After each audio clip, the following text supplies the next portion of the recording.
From Neural Newscast, this is Stereo Current, sound, culture, and the systems that shape them. Stereo.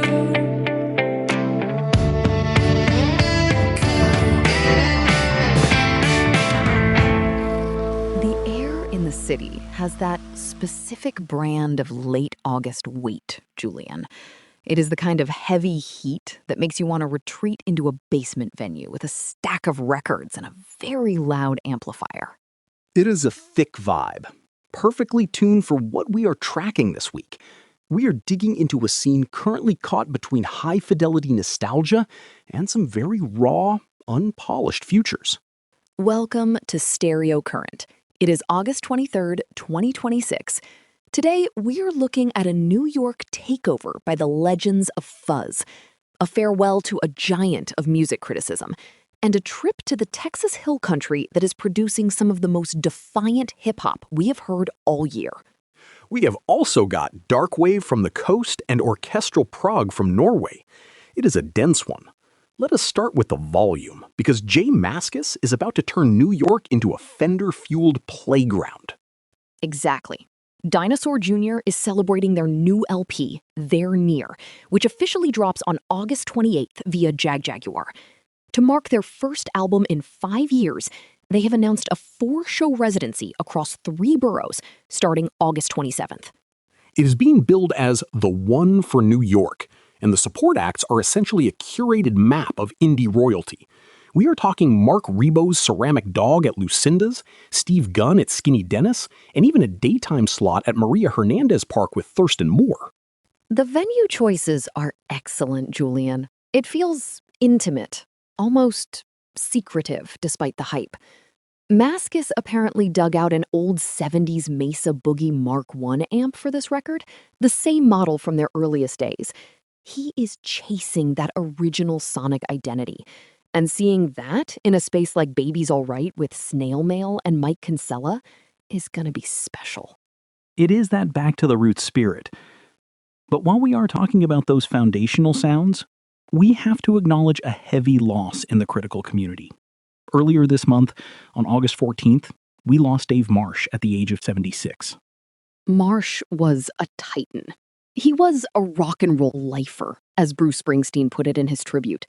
He wrote the first book on Bruce back in '79, Born to Run, and his work for Cream and Rolling Stone basically helped define how we talk about this music. Springsteen and Stephen Van Zandt were both vocal about how much his advocacy meant. He was not just a writer. He was a man of conscience. He and his wife, Barbara Carr, launched the Kristen Ann Carr Fund, which has raised millions for cancer research. He was brilliant and, by all accounts, wonderfully argumentative. You need that friction in criticism, Julian. He believed in the transformative power of a 3-minute single. That is a belief we're seeing manifest in a really strange and beautiful way down in Boerne, Texas right now. You're talking about Daemoniumleo. His new project, Son of Reese, just hit, and it is this sprawling 20-track statement that refuses to sit still. It's coming out on his own label, Lost Boy Records. It is a fascinating collision, Julian. He grew up on a farm listening to classic country and 80s rock, then found hip-hop as a teenager. Son of Reese fuses all of that. You get the twang of a country narrative, the grit of rock, and the swagger of rap. Tracks like Bloody Pistols with Gmo Ski just hit you immediately. The guest list is wild, too. He has worked with everyone from Lord Infamous and Cap G to Lotto and Glorilla, even Isabella Merced. He is building this massive network from the woods of Texas, and he is doing it by staying fiercely independent. More than 25,000 monthly listeners on Spotify now, and it is all organic. It's that authenticity that draws people in. Speaking of atmospheric depth, have you sat with the new SIXPOINTS single for Black Star? It is a total shift in geography, coming out of Vancouver Island. Shonda Woods and Jimmy Don are doing something very specific there. It is what they call electro-poetica. For Black Star is a slow-burn Darkwave cut from their LP Negative Space. It smolders right in that sweet spot between Bauhaus and Sisters of Mercy. It feels like a seance, Julian.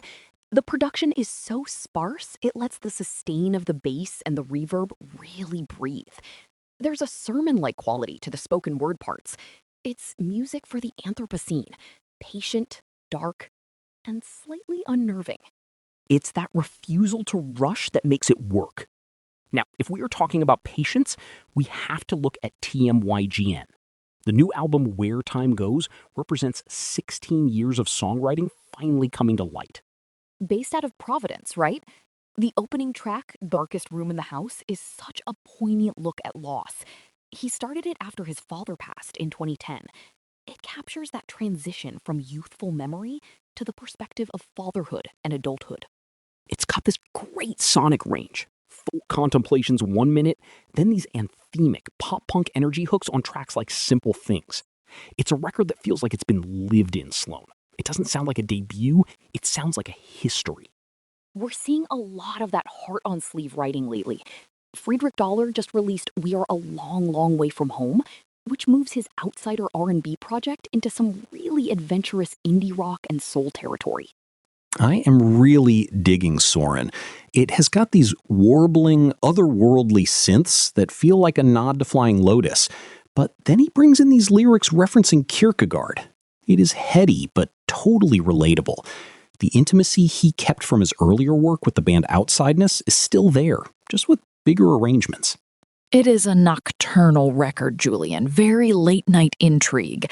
But if you need something to wake you up, we have to talk about Nomad Zero and their new single Nightmare Eyes. Northwest Indiana's finest. They self-produce everything in a garage in DeMott, and you can hear the grit. Bassist Ryan Farrar mixes it to keep the bruises visible. It is post-grunge with a heavy injection of punk venom. It is the antithesis of all the hyper-polished AI slickness we are seeing lately. It sounds like your speakers might need a tetanus shot after you play it, and I mean that as the highest compliment. It is a feral, lo-fi post-grunge metal rush. And staying in that heavy lane, Michael Streetover is doing something significant with Ride Sweet Angel. It's hard rock, released through MTS Records, but it's got a very specific conscience. It tackles child abuse and addiction head on.